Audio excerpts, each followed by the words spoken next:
N'oublie pas de t'abonner à la chaîne YouTube Togovi News.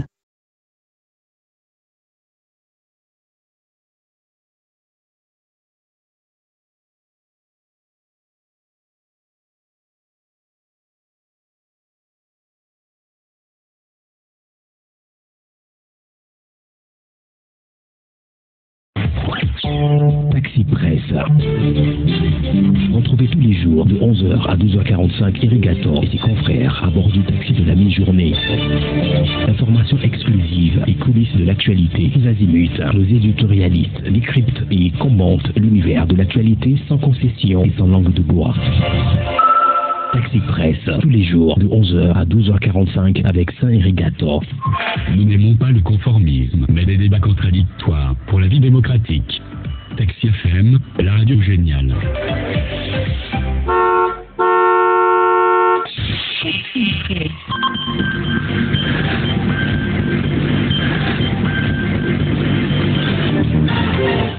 Madame, Monsieur, bonjour. Bonjour à tous. Nous sommes très heureux de vous retrouver cette fin de matinée pour la grande messe ou la prière de vendredi. Ça dépend de quel côté on se trouve. Taxi Presse de ce matin reviendra sur les grands sujets qui ont marqué l'actualité cette semaine, notamment cet article du règlement intérieur de l'Assemblée nationale qui a suscité un tollé général. La Cour constitutionnelle relève aussi la supercherie et déboute le Parlement. Visiblement, ça commence mal pour les nouveaux députés. Que faut-il donc attendre de cette 6e législature? C'est la question que je poserai à mes confrères en studio. Nous placerons aussi un mot sur le gouvernement démissionnaire de Selom Klassou, un beaucoup plus sur ce qui pourrait justifier le temps fou qu'on est en train de prendre pour nommer le Premier ministre, le nouveau et son gouvernement. L'actualité internationale avec la République démocratique du Congo et la demande de l'Union africaine hier. Elle demande clairement de suspendre la proclamation des résultats définitifs. Que faut-il en déduire? On abordera clairement toutes ces questions avec les confrères en studio. Abi Alpha, Isoto du journal Le Rendez-vous. Ferdinand Haïté du journal Alternative, Tchanawa Rimiao du journal Nouvelle Opinion, Loïc Lawson Flambeau des Démocrates et Fabrice Tekezi du journal Le Libéral.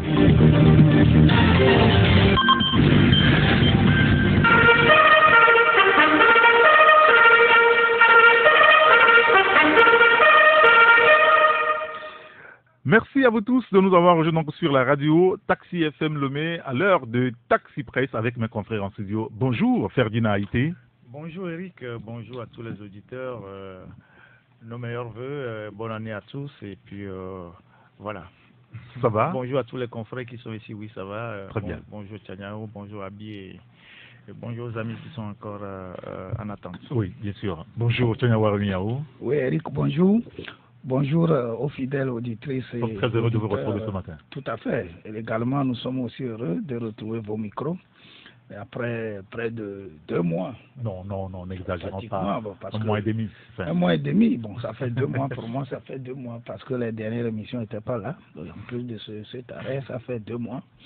Donc, c'est une fierté qu'on retrouve le micro de Taxi FM. Merci de nous avoir rejoints. Bonjour Abi Alpha Isotou. Et bonjour confrère, bonjour à tous ceux et celles qui ont eu la patience de nous suivre avec nos hauts et nos bas pendant 2018. Nous souhaitons à tout le monde et à ta rédaction une bonne reprise. Merci de nous avoir rejoints. On sera rejoint tout à l'heure en studio par Loïc Lawson et Fabrice Tekezi. Je voulais qu'on commence par cette mauvaise nouvelle. C'était pas au Togo, mais à Accra, c'est en Afrique et ça nous intéresse puisque ça parle de la presse et l'alternative aussi, comme bien d'autres journaux ici d'Internet où on parle depuis hier d'ailleurs. Le journaliste d'investigation Ahmed Hussein qui a été donc froidement assassiné. Il appartient au réseau d'Anas. Anas, ce célèbre journaliste d'investigation au Ghana qui crée la tournée aux hommes politiques, les magistrats et tout ça. Ferdinand.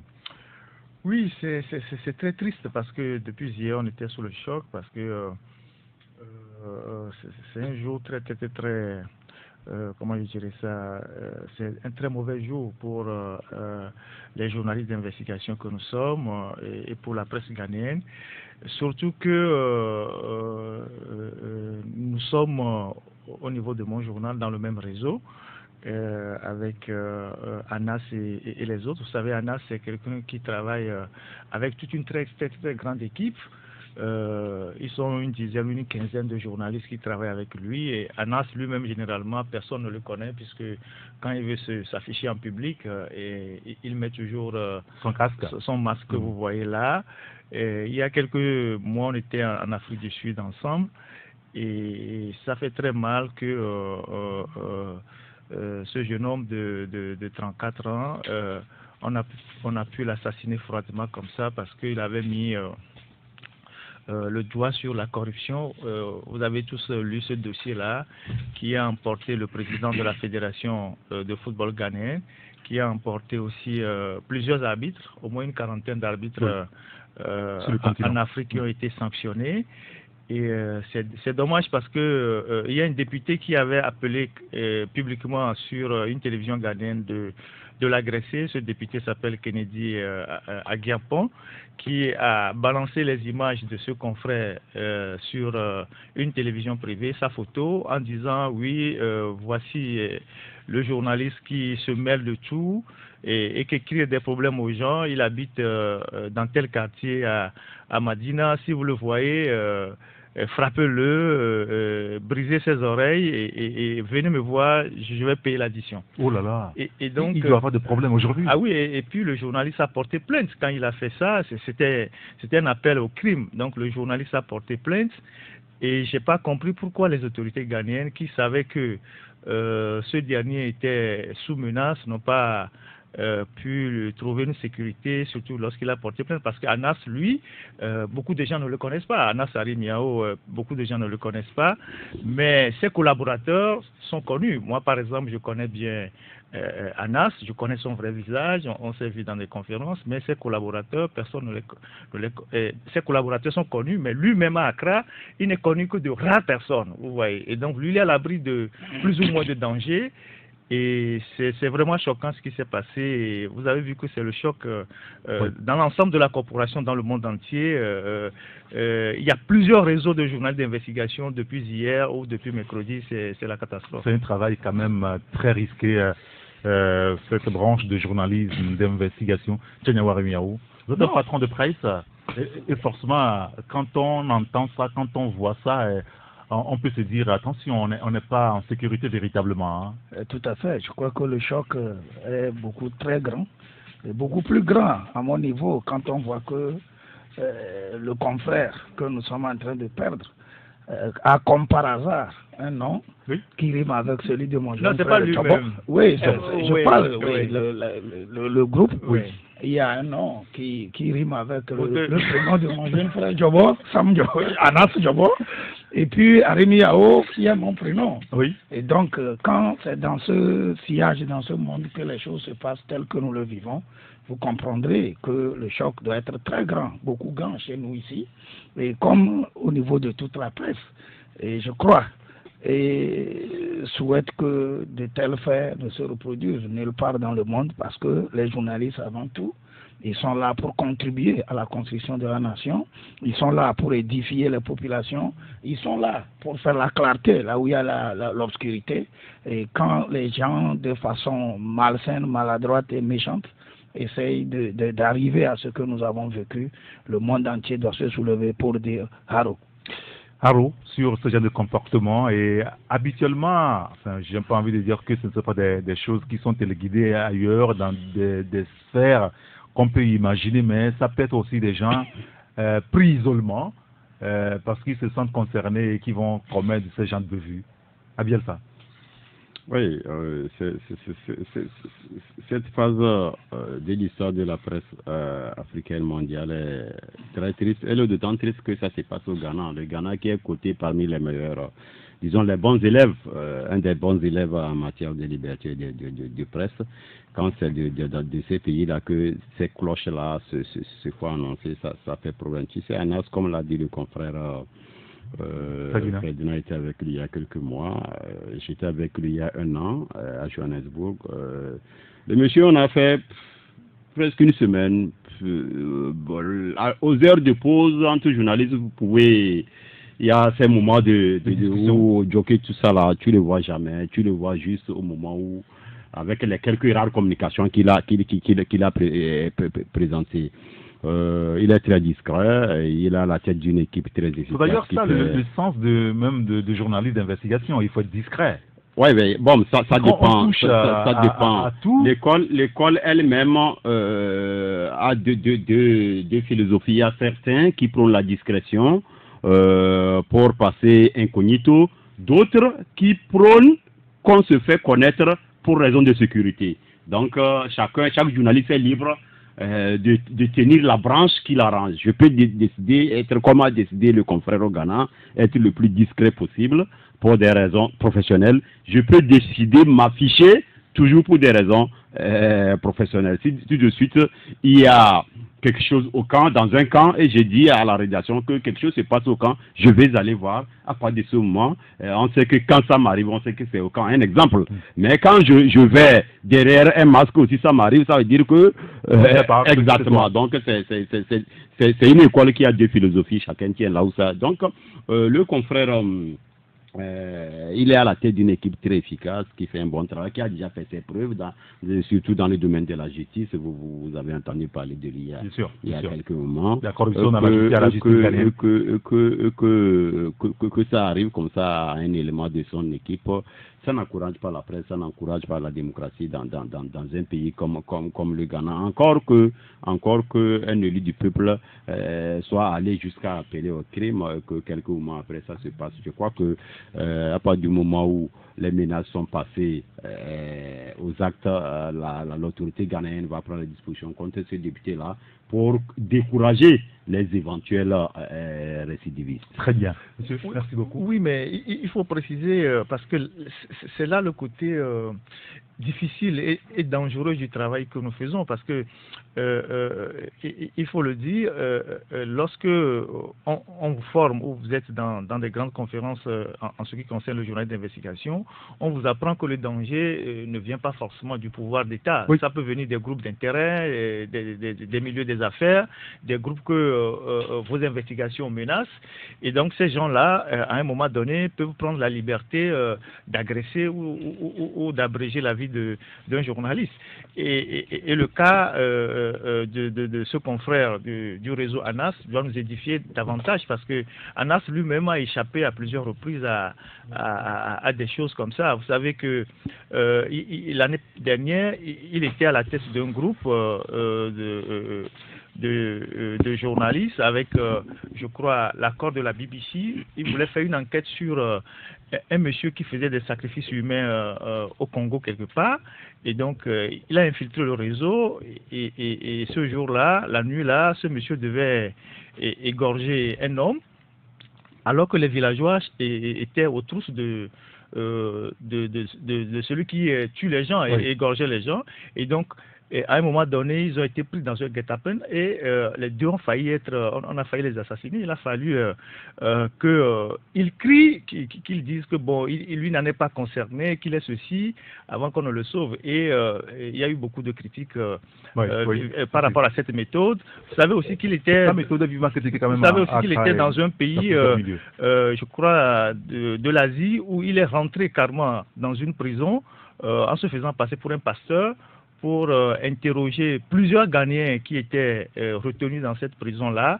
et son investigation a permis au gouvernement ghanéen de prendre le dossier en main, de ramener ces Ghanéens au pays. Et donc, chacun a sa méthode, mais toujours est-il que ce soit l'une ou l'autre méthode, l'investigation, c'est toujours un terrain très dangereux, parce que les réseaux qui sont touchés ont des intérêts énormes, et parfois des gens décident de s'en prendre carrément à la vie des... En un mot, il faut dire que dans le journalisme d'investigation, c'est la fin qui justifie les moyens.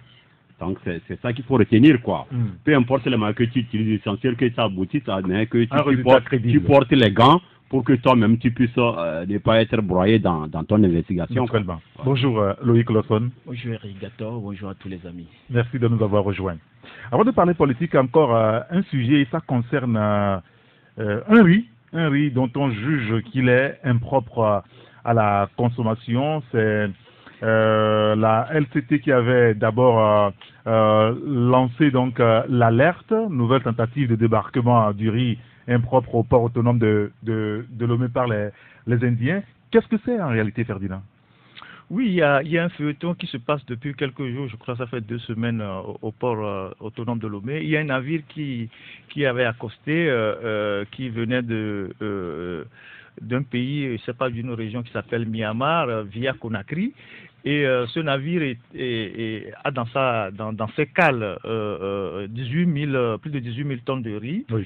Et le ministre de l'Agriculture, le colonel Akadazi, avait sorti un communiqué pour dire que le Togo n'avait pas toute la documentation de ce navire pour juger de la qualité du produit que ce navire contient. Donc les services techniques et phytosanitaires n'avaient pas les documents et que pour cette raison-là, ce navire ne pouvait pas rentrer dans notre port et que ce navire doit repartir. Donc c'était un courrier que le ministre a envoyé au directeur général du port pendant que le navire était déjà dans le port. Donc le navire est reparti en rade depuis le 12 janvier et depuis mercredi, le navire est revenu à quai. Depuis le 16. Voilà. Et selon plusieurs informations qu'on a eues, qu'il y a des pressions, il y a des réseaux et des gens tentent de débarquer ce riz-là. Et hier, on nous disait que hier nuit, on ne sait pas trop ce qui s'est passé parce que l'association togolaise des consommateurs, non, la Ligue togolaise des consommateurs a appelé le directeur d'un service de contrôle qui a dit que le navire est revenu pour des tests.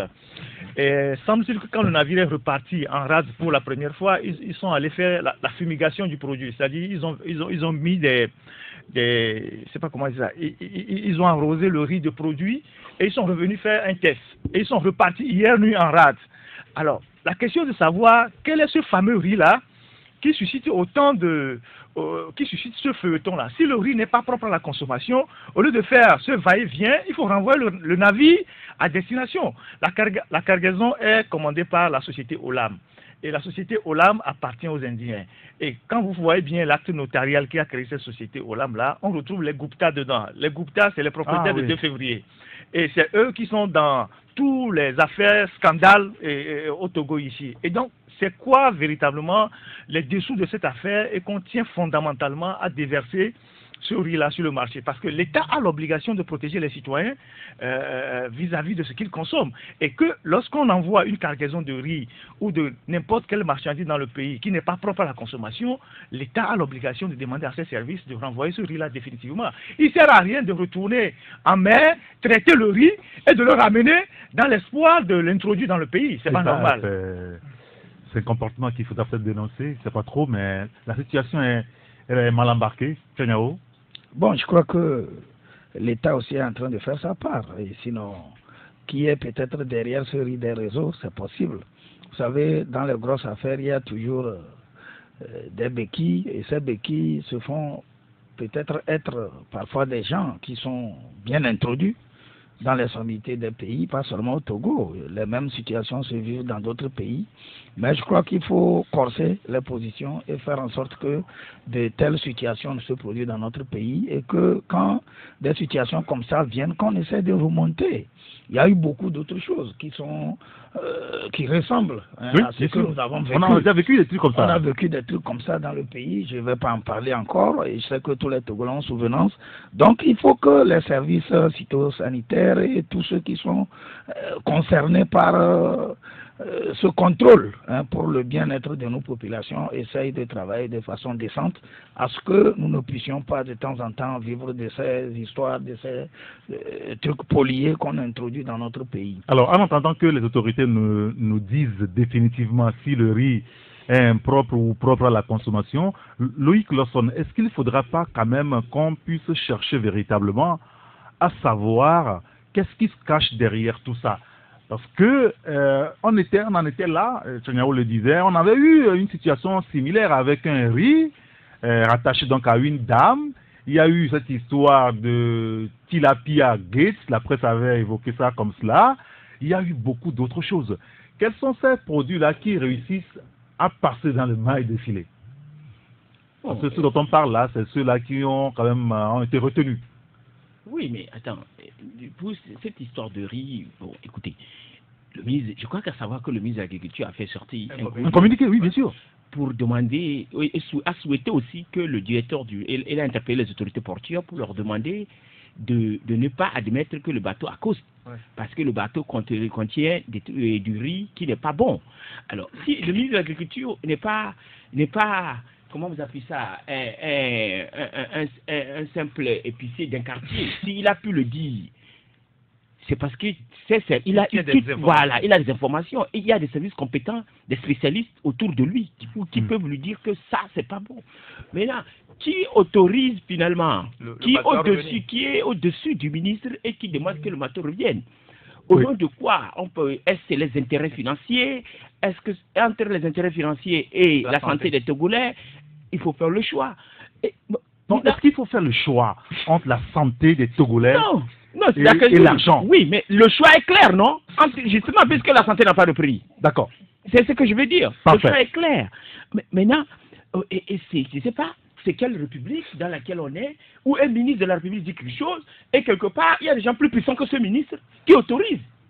Tu comprends un peu ce que je suis en train de dire? Et c'est là tout le problème. Ça peut être c'est comme ça, peut-être des Togolais vont manger du riz, et ça serait 10 ans, 15 ans après que ça va commencer par agir sur leur santé.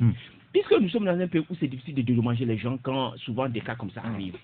Tu comprends? Donc moi je dis, ce qui se passe, c'est une question de on aime ou on n'aime pas son peuple. C'est vrai qu'il y a les gens, on sait que partout dans le monde, les gens pour des intérêts financiers sacrifient la santé publique. Mais ici, il y a un État. Et habituellement, l'État, lui, une de ses missions ou de son rôle régalien, c'est de protéger ses citoyens, c'est-à-dire les citoyens. Alors, qui autorise? On te dira qu'en réalité, le ministre a fait erreur. On te dira que... Ah bon? Oui, on te dira ça, que le ministre a fait erreur. Dans le document qu'il a envoyé au directeur général du port, il dit que la documentation fournie par le navire n'était pas conforme.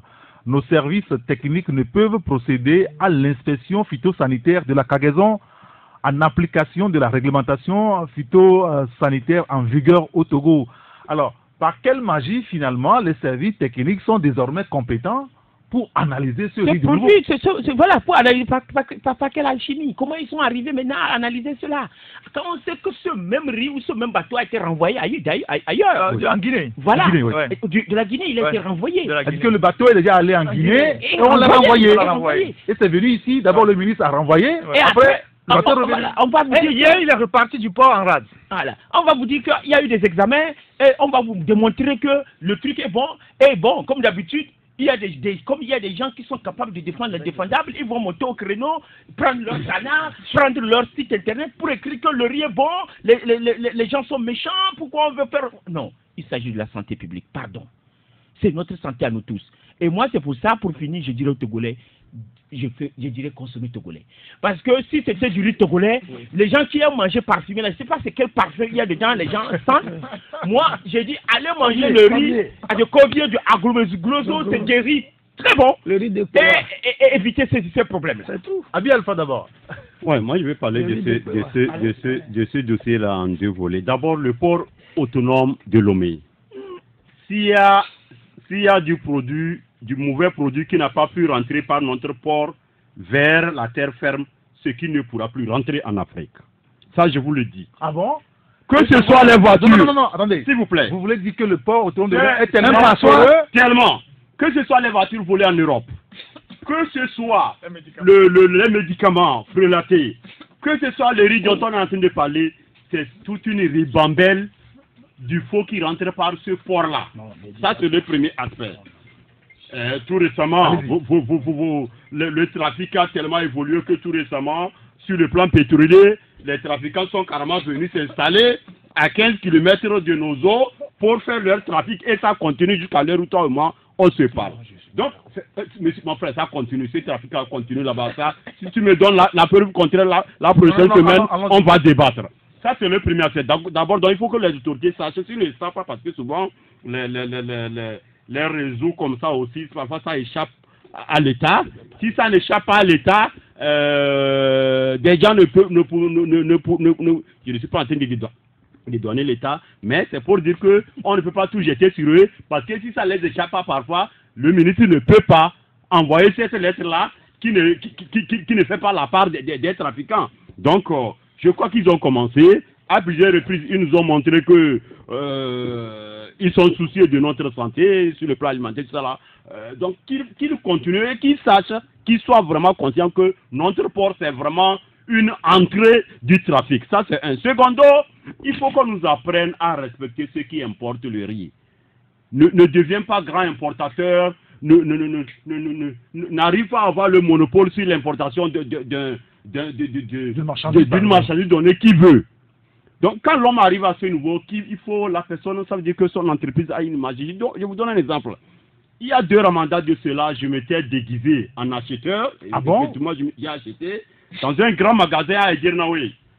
J'ai fait beaucoup je me suis caché derrière un Medida qui achetait beaucoup de riz pour partager pendant le ramadan. Et j'ai dû être son envoyé, j'ai acheté beaucoup. Et derrière ce travail que je l'ai fait, je voulais savoir c'est quoi dans ce magasin. Voilà un magasin qui n'est pas loin de la maison de Nachaba là-bas. C'est-à-dire, là-bas, c'est permanemment des équipes qui sont là pour tamiser le riz. Quel est ce riz-là qu'on amène? Qui sort du bateau? C'est un vrac et c'est ici qu'on met ça en sachet, c'est ça? Ce n'est pas question d'un vrac. Ça vient en sac. On transverse dans d'autres sacs, on verse et il y a des équipes permanemment, c'est-à-dire employées, qui sont là pour tamiser et changer de sacs.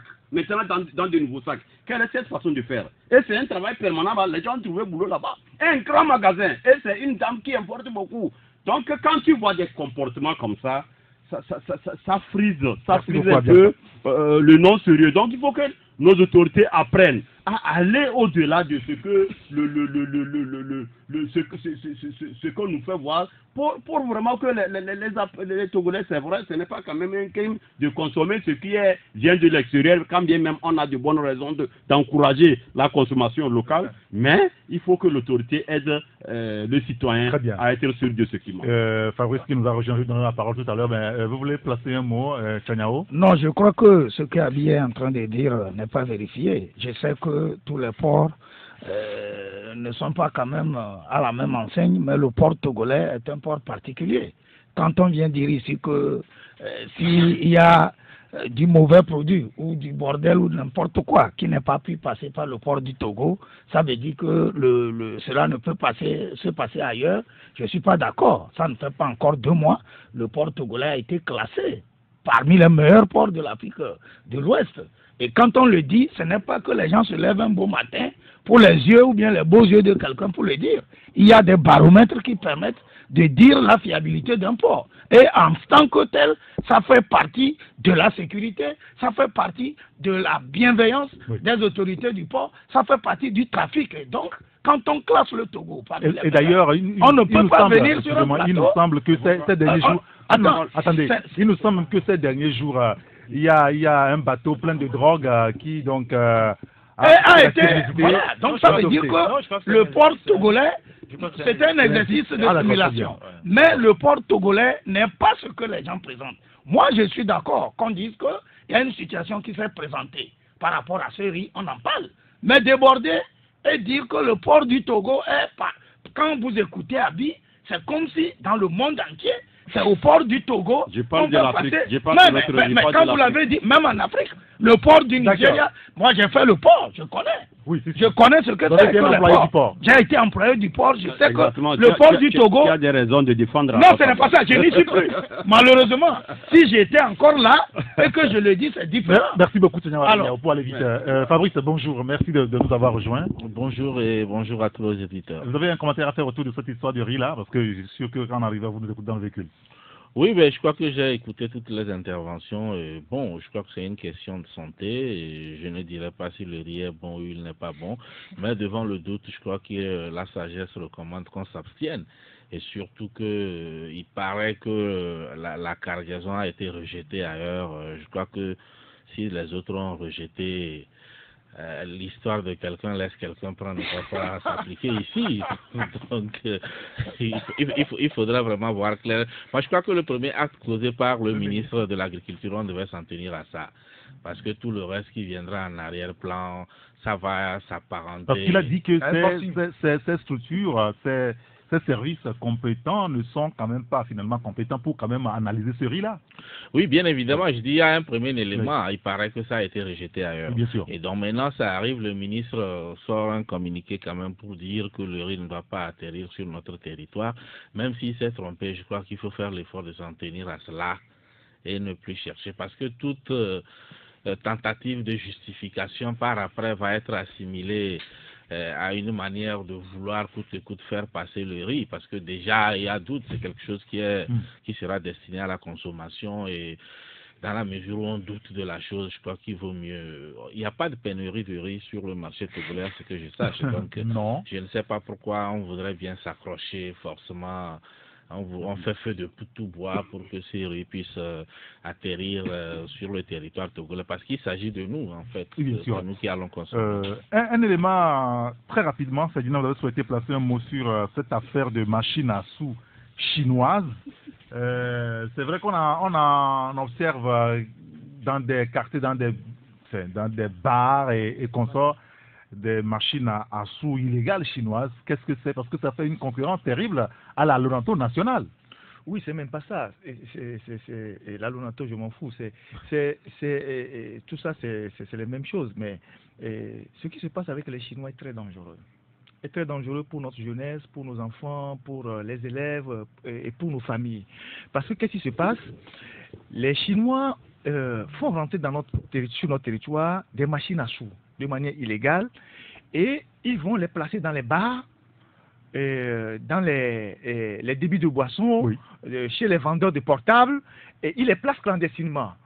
Dans les cafétérias. Dans les cafétérias. Et les enfants vont pour jouer sur ces machines à sous avec de l'argent. C'est un petit truc. C'est un petit truc. Et avec la complicité des tenanciers de ces bars et tous les services que je viens d'énumérer. Alors, la machine reste là-bas pendant une semaine, et à la fin de la semaine, la nuit, le Chinois passe et il ramasse l'argent, il ouvre la machine, il ramasse l'argent, il donne la commission au tenancier et du bar, et puis il part. Alors, qu'est-ce qui se passe? Les enfants ont une addiction à cette machine-là. Ils ne vont plus à l'école. Dès qu'ils ont de l'argent, ils sont dans ces bars, dans ces lieux-là. Ils jouent toute la journée. Et ceux qui n'ont pas de l'argent vont voler de l'argent chez les parents pour aller jouer à cette machine-là. Et c'est un phénomène qui est partout à Lomé aujourd'hui. Mais si vous n'êtes pas au courant, vous ne pouvez pas voir. C'est dans les bars, c'est dans les kiosques, oui, les jeux vidéo, tout ça là. Et c'est une activité illégale parce qu'elle n'est pas déclarée. Mais le Chinois, lui, il vient, il ramasse des centaines de mille chaque semaine à travers les nombreuses machines qu'ils ont déposées à ces endroits-là. Alors, le phénomène n'est pas seulement au Togo, c'est aussi dans d'autres pays de l'Afrique. Actuellement, au Ghana, dans une région du Ghana, au nord du Ghana, dans la région de Boltaganta, les populations se sont soulevées contre les Chinois parce que cette population est essentiellement agricole et les gens se sont rendus compte que l'usage ou l'introduction de cette machine-là, non seulement au bout de la chaîne est en train de créer la prostitution dans la région, après avoir déscolarisé les enfants, mais les paysans, le peu de gains qu'ils ont dans les travaux de champs, ils viennent l'investir dans les jeux de hasard, où vous ne gagnez pratiquement pas, parce que la machine est programmée de telle sorte que si vous jouez même 10 000, peut-être vous allez gagner 500. Mais avec le temps, vous prenez l'habitude, ça devient une addiction. Oui, bien sûr. Et donc, à Goué, partout dans les bars, à Bé, partout, il y a ces machines dans les trucs. Et le Chinois, il passe discrètement et il ramasse l'argent. Alors, cet article, c'est pour interpeller nos autorités. Parce que la réglementation des jeux, je pense qu'il y a une réglementation pour les jeux au Togo. Je ne connais pas la réglementation, mais je sais qu'il doit y avoir une réglementation. Et si des gens doivent mener une telle activité, il faut qu'elle soit déclarée pour que le gain sur le gain, le Togo puisse aussi faire des taxes pour gagner de l'argent. Alors, quand ils ramassent tout cet argent, comment ils le font sortir du pays? C'est aussi ça le problème. Très bien. Et donc, cet article, c'est pour interpeller nos autorités, beaucoup de regards, et interpeller les parents. À ne pas oublier les que parents. même dans les kiosques, les nouveaux, là, que l'on a installés, il n'y a que des jeunes qui jouent à longueur de pari journée. du foot. Et puis, il faut interpeller les parents parce que nous avons des parents, nous avons des CVD dans les quartiers. Il faut que tout le monde imagine les conséquences que ces machines à sous sont en train de créer sur les enfants. Très bien. Et faire en sorte que cette pratique-là soit arrêtée. Je voulais qu'on aborde notre sujet maintenant. La politique, puisque ça intéresse certains de nos concitoyens aussi avec ce qui s'est passé le 20 décembre dernier avec le Parlement. Nous avons des nouveaux députés. Et on peut quand même, je ne sais pas s'il faut l'appeler une première bourde. Il y a le règlement intérieur qui a été voté à l'Assemblée nationale. Il y a un article, il me semble l'article 9, qui stipule que maintenant, le président de l'Assemblée nationale est élu, son mandat c'est une année renouvelable. Et dans l'opinion, c'est tollé général, ce qui amène d'ailleurs la Cour constitutionnelle, comme elle a été saisie par le bureau de l'Assemblée nationale, le bureau de doyen d'âge, la Cour s'est prononcée là-dessus. Déjà hier, dans votre parution, Loïc, vous parlez d'une approche déjà mal pensée. Hein? Oui, ben, quand on avait appris ça, naturellement, on a cherché à comprendre de quoi il s'agit et pourquoi. Et moi, je te dis, à plein de députés, et pas des moindres auxquels j'ai posé la question, et eux-mêmes, je ne sais pas s'ils sont conscients de ce qu'ils ont voté. Pourtant, c'est la magistrature la plus jeune, c'est la nouvelle, celle qu'on dit qui allait faire, qui va faire des merveilles. Mais voilà, ils vont déjà première et bourde, puisque c'est vraiment une bourde, ils vont contre la Constitution, parce que déjà la Constitution même, dans un de ces articles, n'est pas en phase avec ce qu'ils sont en train de poser, en demandant à ce que le président, la présidence de l'Assemblée soit tournante. Oui. Bon, ils n'ont pas utilisé le mot tournante, mais en demandant qu'elle soit d'un an renouvelable, pour qu'on puisse avoir plusieurs présidents de l'Assemblée. Mais attendez, d'emblée, et moi je me suis dit que ça c'est-à-dire on n'a pas besoin de faire Sciences Po pour comprendre que ça c'est une bourde, on ne peut pas faire la politique en taillant les choses sur mesure. C'est-à-dire la démocratie et tout ça, ce n'est pas comme ça. Et nous, c'est ce qui nous a amené hier à faire cet article pour dire, attention, vous allez fragiliser l'institution d'abord qu'est l'Assemblée nationale. Au-delà du fait que vous êtes en train d'aller contre une disposition de la Constitution togolaise, vous êtes en train de fragiliser. Déjà par une première décision. Oui, oui, puisque si c'est adopté, vous allez fragiliser l'Assemblée nationale, fragiliser son président. Parce qu'un président dont les autres collègues savent qu'il ne fait qu'un an, quel respect lui-même ils vont avoir pour lui? Ils feront tout, ceux qui veulent venir au poste, c'est-à-dire un an après lui, ils feront tout pour qu'il échoue. Dans les 12 mois là, ils vont lui mettre les bâtons dans les roues. Ils vont lui mettre les bâtons dans les roues. Et il n'aura pas le pouvoir qu'il faut. En arrivant, il se dit j'ai 12 mois. Alors lui aussi, en 12 mois déjà, je ne sais pas combien de fois notre Assemblée nationale, les députés se réunissent. Déjà en 12 mois, combien de fois ils se réunissent? Et on dit 12 mois, et chacun viendra faire. C'est un désordre au fait. Moi, c'est ce que, désordre, pour éviter... comme vous le dites, a été corrigé par la Cour. La Cour constitutionnelle. Et moi, j'ai dit youpi. J'ai dit au moins, il fallait avoir ce courage de dire non.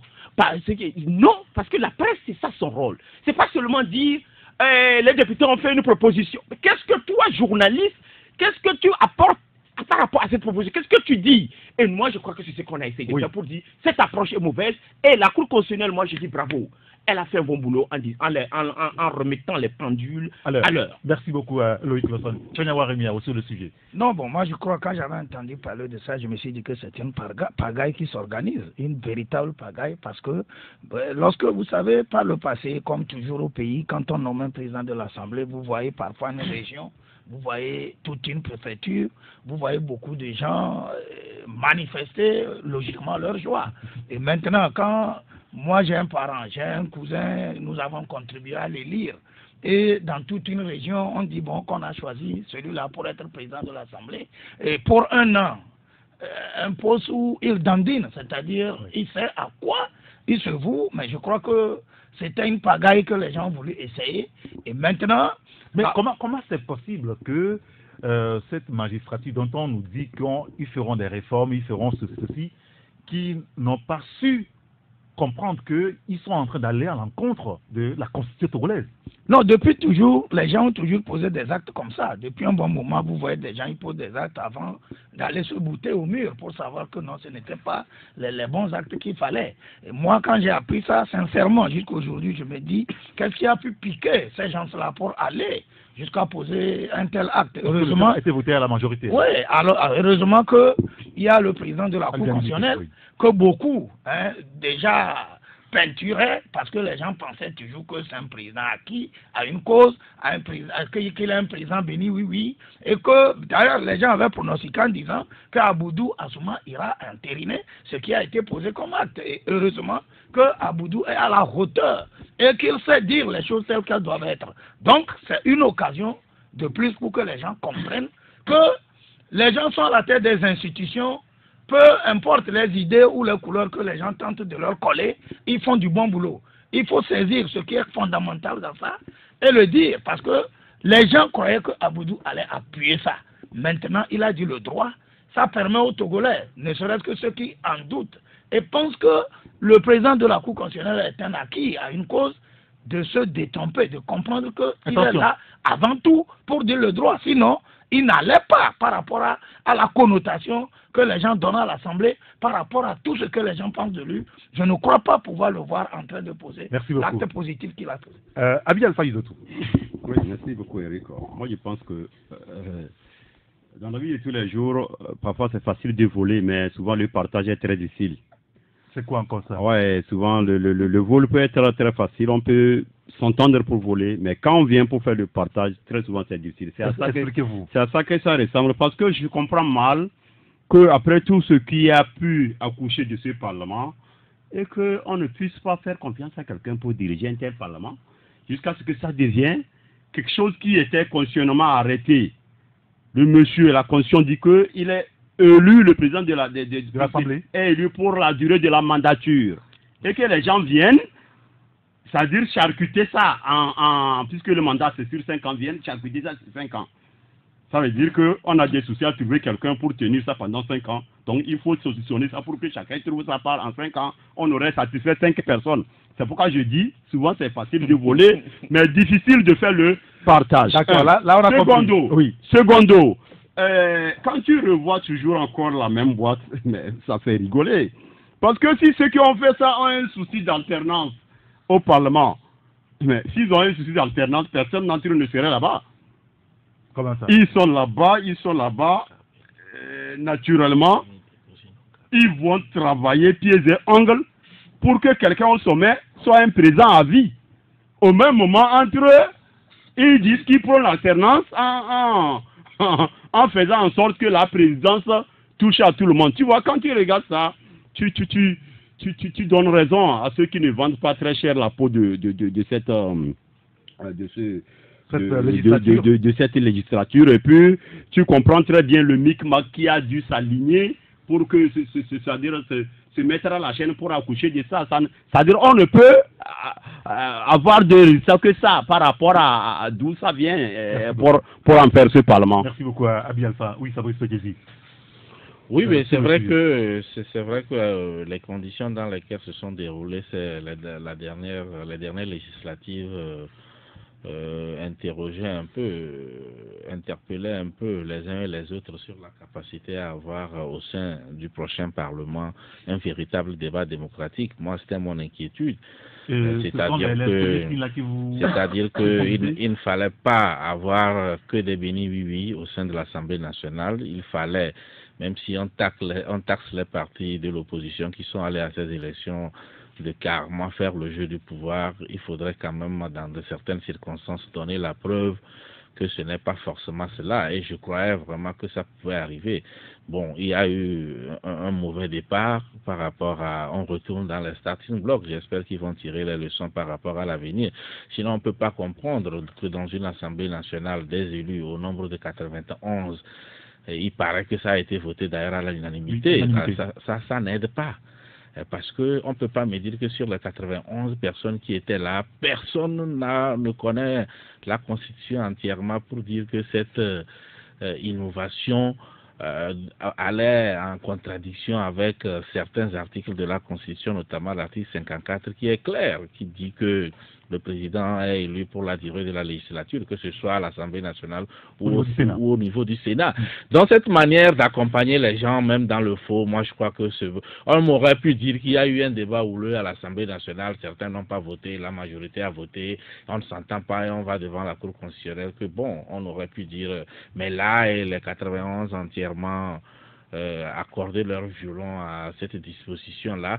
On n'avait même pas besoin d'aller jusqu'au président de la Cour constitutionnelle pour se rendre compte qu'en réalité, ça ne pouvait pas passer comme cela. Maintenant, il faut chercher à savoir quel est l'esprit de cette innovation. Oui. Qu'est-ce qu'on voulait poursuivre? C'est la grande question aujourd'hui et personne n'a la réponse. Oui, qu'est-ce qu'on voulait poursuivre en arrivant là? Et là, moi, je crois que d'abord, bon, ceux qui l'ont conseillé, je crois qu'ils vont comprendre quand même qu'ils n'ont pas fait du bon boulot. Maintenant, l'esprit qui se cache derrière, c'est lui, il faut chercher. Alors, est-ce qu'à un moment donné, il y a trop de prétendants, mais finalement, à la veille d'une échéance comme celle de 2020, on ne veut pas faire des grilles ou je ne sais quoi, il faut saucissonner comme cela pour donner les espoirs à certains, je n'en sais rien, mais moi aujourd'hui c'est un peu cela, c'est la réflexion que je mène pour me demander mais qu'est-ce qui a pu amener à penser à renouveler un président de l'Assemblée nationale pratiquement tous les ans. C'est ce que je cherche et je ne trouve pas. Je donne la parole à Ferdinand. Tu sais, Fabrice parle de, je sais pas, que les 99 personnes, 91 personnes. Non, il y a eu des objections dans la salle. Certains ont dit quand même que... Attends, je viens. C'est ça le danger, je t'explique. Ils étaient dans la salle en train de discuter et on a suspendu la séance. Ah oui? Pendant... Mais je te dis, je viens, non? Ils ont suspendu pendant, on m'a dit, plus d'une heure. Le temps, on a fait mis certaines dans des salles, dans d'autres endroits, encadrés de gens. Et le temps qu'on contacte, je ne sais pas, mais on dit on doit pas faire des coups de fil. Il y a eu des coups de fil. Moi, je ne sais pas, c'est qui on contactait. Et après, on dit oui, ça passe. Attends, je vais parler. Ok, vas-y. Alors, dans ces conditions-là, que faut-il attendre, n'est-ce pas, de cette 6e législature? Non, attendez d'abord. Et cette histoire-là, il ne faut pas tourner autour du pot. D'abord, c'est que les consignes sont venues d'en haut. Ça, c'est clair et net. Il faut remonter à Fronya Singwe. Vous savez que dans la législature qui vient de se terminer, à un moment donné, entre le président de la République et le président de l'Assemblée nationale, il y a eu des divergences de point de vue. Il y a eu un froid terrible et on a pensé débarquer le président de l'Assemblée nationale en cours de mandat. Et ça, beaucoup de gens ne savent pas. Tout à fait. Et ceux qui suivent très bien, ont suivi très bien, c'était un discours de Dramani à un moment donné, ça étonnait. Voilà. Et donc, on a voulu le débarquer, parce qu'à un moment donné, le courant ne passait plus. Et la question, les divergences étaient sur les réformes. Et donc, pour que le premier n'ait pas subi tout le temps les embêtements du second, on a dit, bon, désormais, il faut donner une certaine flexibilité. Comme ça, si un rebelle arrive à la tête de l'Assemblée, au bout de 12 mois, on peut le débarquer. Et en imaginant ça, on oublie que c'était en contradiction avec, comment on appelle-t-on, l'article 54 de la Constitution. En réalité, ces députés-là que vous avez, qui ont voté à l'unanimité, vous avez bien fait de le dire, c'est parce que la consigne est venue que les gens ont voté ça à l'unanimité. Les gens se sont exécutés. Franchement. Et moi, ce qui m'a fait très mal, c'est que dans cette législature-là, il y a des gens qui ont l'expérience parlementaire, je ne sais pas comment on vient de le dire ici, des gens ont été même anciens présidents de l'Assemblée nationale, ils connaissent les textes, ils auraient pu dire, les gars, ce qu'on est en train de faire là, c'est contraire à la Constitution, c'est dangereux. Vous voyez, mais comme la consigne est venue de quelque part, vas-y, ils ont fait passer le texte, et voilà ce qui est arrivé. En réalité, c'est qu'il y a une volonté manifeste à la tête du pays de concentrer le pouvoir dans les mains de quelqu'un et d'avoir une certaine marge de manœuvre. Ça, c'est des problèmes internes. Alors, est-ce que ça ne fragilise pas de plus en plus l'image de l'Assemblée nationale? Mais naturellement. Alors, qu'est-ce qu'il faut attendre finalement cette 6e législature? Rien du tout, parce que, au fond, quand vous prenez le profil de tous ceux qui sont à cette Assemblée nationale, à part une quinzaine de personnes, le reste, je ne sais même pas si on est dans un pays normal, ces gens peuvent être même des attachés parlementaires. Je m'excuse. Je connais des gens qui sont des vendeurs de crédit togocial avec la moto, ils sont des députés. Non, le débat n'est pas à ce niveau. Non, le débat est à ce niveau. Non. Attends, le débat est à ce niveau, Eric. On n'est pas en train de faire de la Non, on ne blague pas ici, oui, c'est vrai. On ne blague pas. Parce qu'une Assemblée nationale, ce n'est pas le domaine de je ne sais quoi, de n'importe quoi. Vous votez des lois. Vous votez des lois. On ne vote pas la loi sans comprendre ce que c'est. Je vous fais un petit témoignage, une expérience personnelle. Il y a à peine une semaine, j'étais à l'Assemblée nationale française. J'ai fait une visite guidée de l'Assemblée nationale française. Et mon guide m'a amené à des endroits où on n'emmène pas souvent, on ne conduit pas souvent certaines personnes, notamment les archives, les bibliothèques, pour aller fouiller des documents et voir comment est-ce que des lois, certaines choses ont été adoptées et les personnalités qui ont incarné ces lois-là. Et à la fin, la personne me dit, vous savez, quand vous êtes en démocratie, le pouvoir qui est le plus fort, c'est le Parlement. Le président peut être fragile, mais c'est le Parlement qui est là, qui guide le pays, qui porte la voix des populations. C'est les députés qui inventent les nouvelles lois pour adapter le pays aux nouvelles mutations du monde. Absolument. Alors, si vous mettez des gens dans le Parlement et qui ne comprennent absolument rien, quelles lois ils vont inventer? Moi, je suis pour que, je ne veux pas qu'on dise que, bon, je veux un Parlement élitiste, mais je suis pour que la majorité critique du Parlement ait un niveau élevé et que une minorité n'est pas sur le niveau. Comme ça, le grand groupe peut entraîner le petit groupe. Mais ici, quand vous prenez les profils, 80% des députés qui sont actuellement là, le niveau est très bas. Je suis désolé de le dire. Merci et la première des choses que c'était faux, c'est d'aller prendre des photos et de mettre avec des voitures, de mettre sur Facebook pour dire que bon, leur statut a changé. Bon, merci beaucoup à Cardinalité. Je vous donne la parole à Fabrice. Oui. En ce qui concerne le niveau des députés, bon, là aussi, il peut y avoir débat. Et c'est vrai que dans la pratique, l'idéal aurait été qu'on ait des députés quand même capables. Mais là aussi, mais là aussi, au niveau du point de vue légal également, au niveau du Togo, il n'y a pas un niveau pour être député. Oui. Il suffit d'être populaire et être capable d'être élu. Donc, sur ce point, retrouver un vendeur de crédit à l'Assemblée nationale. C'est vrai qu'il y a des pays comme le Niger où à un moment donné on a dit il faut avoir le baccalauréat avant d'être député et tout cela. Mais au niveau du Togo, c'est-à-dire c'est les populations qui décident. Vous pouvez même pas mettre pied si vous êtes populaire dans votre zone, vous passez. Mais dommage quand on se retrouve effectivement au niveau de l'Assemblée nationale avec des gens qui maîtrisent peu par rapport à la pratique parlementaire, on peut la regretter, mais peut-être régler le problème en légiférant. Mais n'importe qui à l'Assemblée nationale, s'il est véritablement élu, c'est pas la faute à quelqu'un. Et donc, moi, je crois qu'effectivement, ce que moi j'étais en train de dire, oui, même si l'initiative venait d'unir ou je ne sais quoi, il y a quand même des gens qu'on nous a présentés comme étant des partis de l'opposition. Au moins, on ne devrait pas avoir un vote à l'unanimité. C'est-à-dire si les autres estiment que bon, l'ordre vient de leur parti et tout cela, ou je ne sais qui, et eux ils votent, mais quand même, ceux-là aussi devaient jouer un peu le rôle de l'opposition, au moins en relevant un aspect. Ou c'est une preuve supplémentaire qu'ils vont accompagner véritablement. C'est pour cela moi je dis, c'est l'inquiétude que j'avais et les premières déclarations qu'on a eues vis-à-vis, ils se sont dit qu'ils vont faire le boulot comme il se doit. C'est pour cela que je dis, ça c'est un faux départ. On retourne dans les starting blocks et j'espère que ça servira de leçon dans l'avenir pour que les gens, même s'il faut accompagner, ne pas tout accompagner. Monsieur, merci beaucoup. Mais c'est vrai que vous avez, avant de vous donner la parole, permettez à Abi Alpha Fabrice, vous avez dans votre journal mercredi relevé un autre aspect aussi dans ce règlement intérieur, parce qu'il n'y a pas que cet aspect-là de mandat du président renouvelable qui est mis là-dedans, mais des sanctions financières également vont concerner les absentéistes. Et ça, on l'a remarqué par rapport aux anciennes législatures. Trop d'absence à l'Assemblée nationale. Oui, bon, est-ce que c'est ça qui a inspiré cette nouvelle législature à penser? Je ne sais pas si ça s'est passé devant la Cour constitutionnelle ou pas, mais ce qui est sûr, c'est un élément nouveau que nous avons relevé dans toutes ces modifications qu'on voulait apporter au règlement intérieur. Maintenant, quel est l'avenir d'une disposition pareille? Qu'est-ce qui motive cela? Nous l'avons dit dans notre article, on sent quand même que les précédentes législatures, il y avait quand même des députés qui s'absentaient sur des longues durées. censurés, parfois pour des raisons politiques et tout cela. Est-ce que c'est une façon de mettre la pression sur ces velléités-là? Je n'en sais rien. Mais quand vous voyez un peu le montant qu'on brandit, bon, 3 absences, 20 000 et je sais tout ça là et autres, si moi je suis un homme d'affaires... 3 absences, 20 000 francs CFA. Bon, c'est pour cela que je dis, je ne sais pas si c'est passé ou pas. Je crois qu'un parlement, comme on le disait tantôt, ce n'est pas quand même un fourre-tout.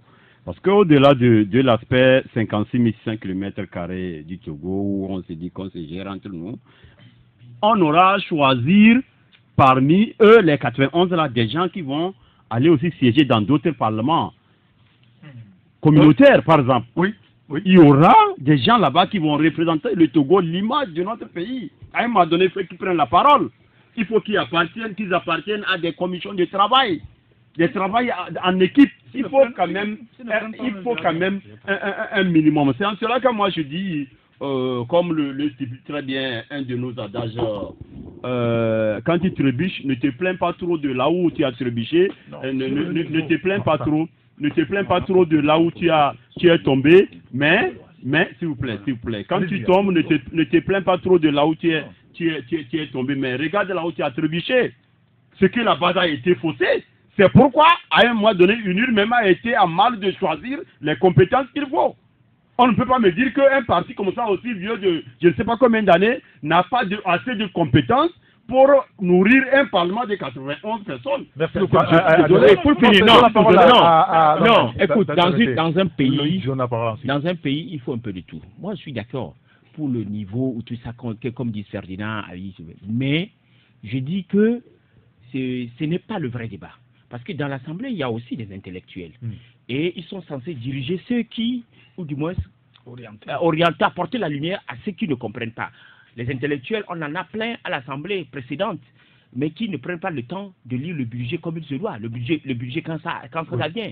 Ils ne le prennent pas fait parfait pour le lire et argumenter. Souvent, leur truc, souvent, c'est la même chose qu'ils viennent nous raconter. C'est pour vous dire... C'est seulement au Togo qu'il y a des députés qui n'ont même pas de cabinet. Non, oui, ça c'est un autre débat. Mais ce qui se passe, et que Ferdinand dénonce, et qui est une réalité, ou que nous tous nous dénonçons ici, qui est une réalité par rapport aux tests, qu'ils ont voulu, en tout cas, faire introduire, nous disons que il peut avoir même des illettrés à l'Assemblée. Mais c'est aux autres qui ont la lumière de les éclairer. Je connais des assemblées nationales où il y a eu, sur le nombre, il y avait au moins 30 illettrés qui ne savent ni lire ni écrire. Mais qui ont l'argent, je viens. Au Niger. Non, il y a ça ailleurs aussi. Non, il y a au Mali, il y a au Niger. Mais je vais te dire, non, Ferdinand, je vais te dire, l'important c'est quoi? Ils sont arrivés à l'Assemblée nationale parce qu'ils ont de l'argent et qu'ils sont populaires. Mais je viens. Illettrés qui ne savent ni lire ni écrire. Mais tu sais quoi? Ils sont les plus difficiles à manœuvrer. Ils sont les plus difficiles et les plus carrés à manœuvrer quand il s'agit de tribunaux test. Tu comprends? Ils ne donnent pas leur voix facilement. Autant pour dire que quoi? Dans le cas où nous sommes là, c'est bien citer des anciens présidents de l'Assemblée, comme Agbemé Kodjo. Directement a bombé la poitrine ici pour dire que lui fera la politique autrement. La politique autrement, là, c'est ça qu'il est parti faire, parce qu'il a voté ça. C'est ça la politique autrement? Merci beaucoup, Loïc Losson. C'est ça le danger. D'accord. Monsieur, merci beaucoup. Aussi, non, attendez, il est midi sur la radio, on est obligé d'observer une pause, on se retrouve tout à l'heure. 93.1 Taxi FM.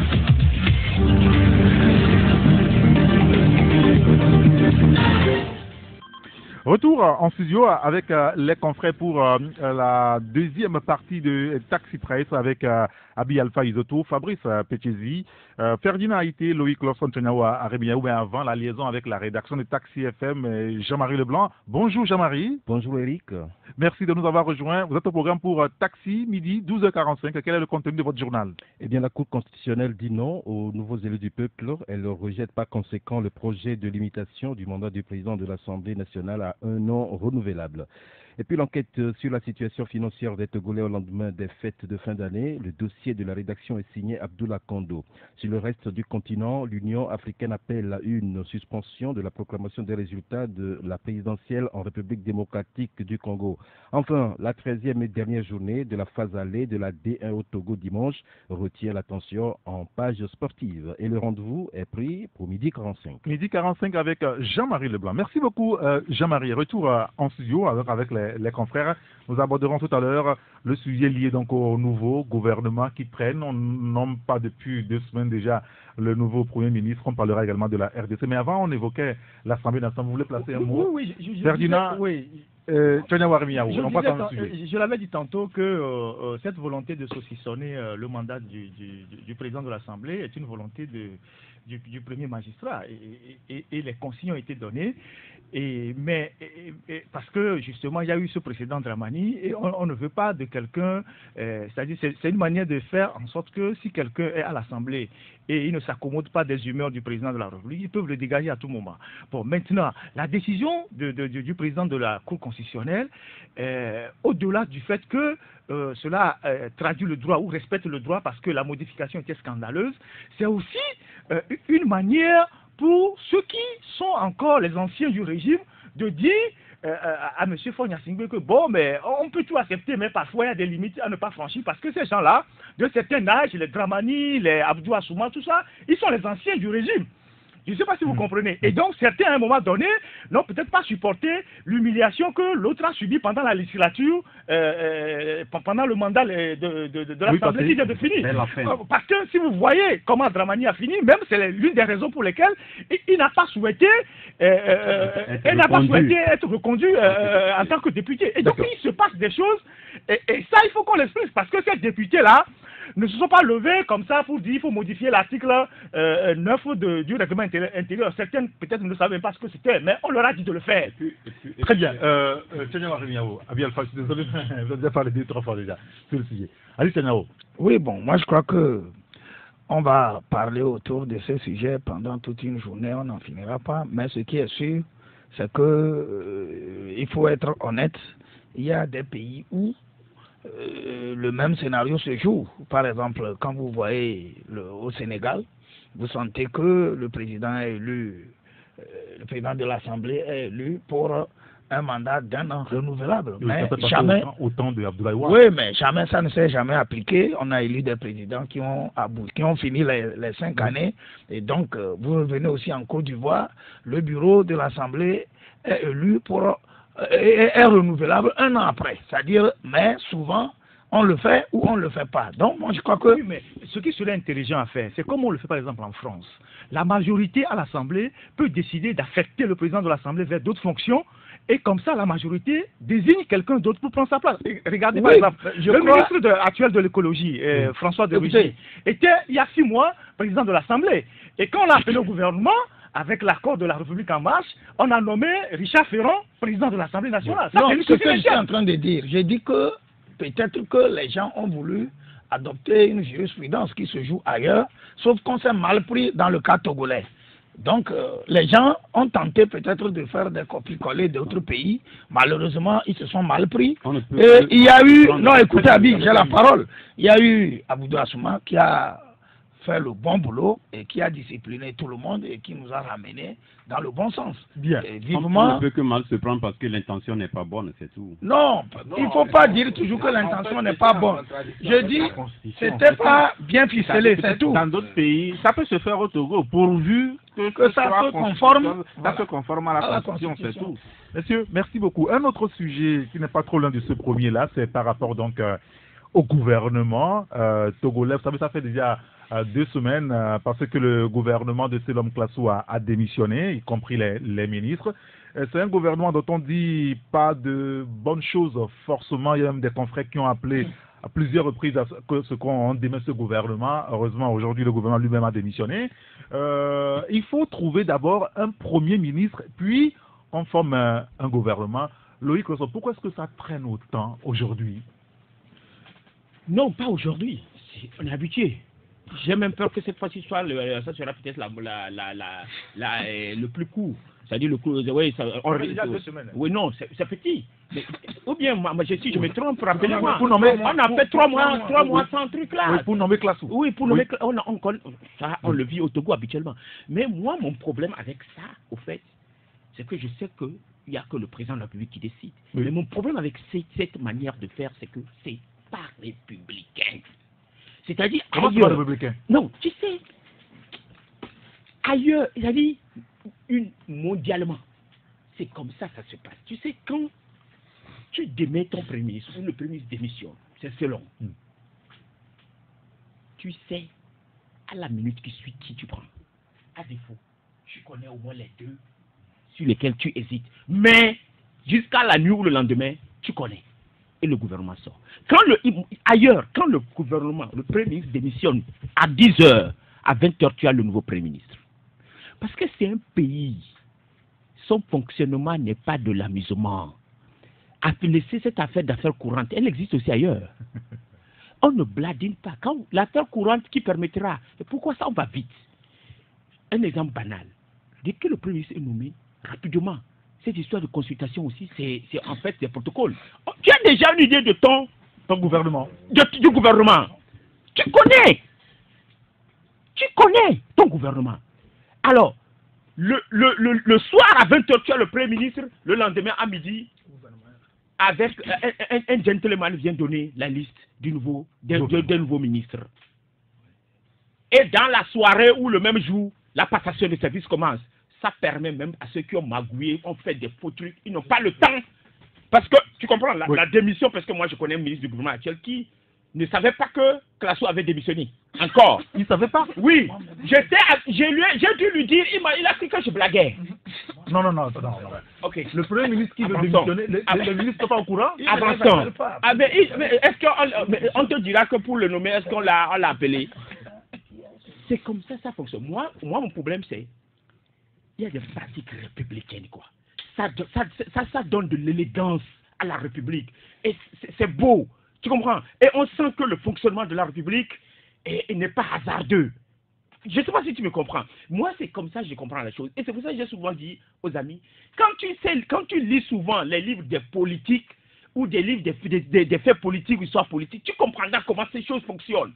C'est fait comme ça. Mais nous ici, Classou a démissionné, on dit j'ai les affaires courantes, on est là, on tourne en rond, Classou a tout le temps. Je ne dis pas qu'il a magouillé. S'il a fait des magouilles, en 2 semaines, ça ne suffit pas pour effacer les traces. Mais si Classou, ce matin, fort dit amène-moi la démission à midi et que le soir, le président Fort nomme à 20h un Premier ministre qui prend fonction le lendemain matin.